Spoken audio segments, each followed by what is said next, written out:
I don't know where that cut off.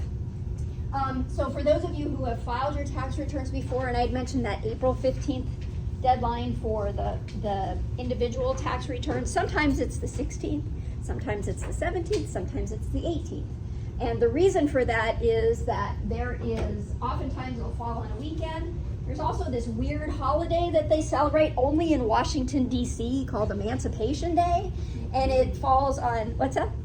Yeah, I think it's the 16th of April, but because it's in Washington, D.C. and the IRS gets the day off, that means that everybody gets at least an extra day if it falls in that, if it happens to fall within that deadline area. So officially the deadline is April 15th, but it could be as late as April 18th if you've got Emancipation Day and a weekend intervening between those days. But that is consistent throughout all IRS deadlines.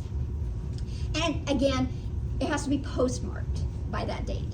So what I would always tell clients is if you're gonna file it on that very last day, make sure you send it like registered mail or return receipt so that you have verification, you've got proof that you actually mailed it by that deadline. Because they will assess fees. They will assess penalties and interest and all sorts of things for late filings.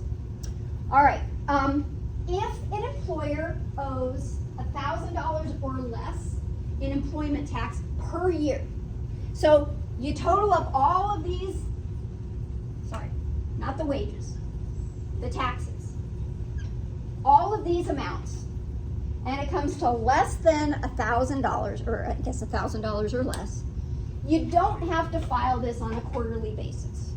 You can just file it once a year. It's a different form number. It's a Form 944.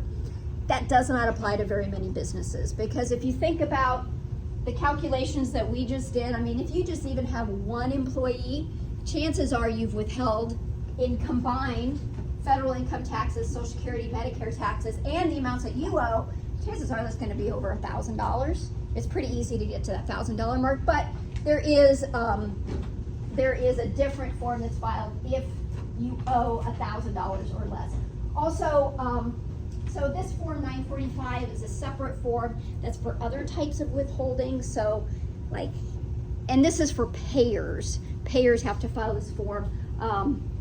Interest, like if you're a bank and you've withheld income tax for interest payments, you would file at the end of the year a Form 945 for all the interest that you withheld, dividend payments, pensions, IRA payments, any other type of unearned income. The payer would use this Form 945. We're not going to go through the 945.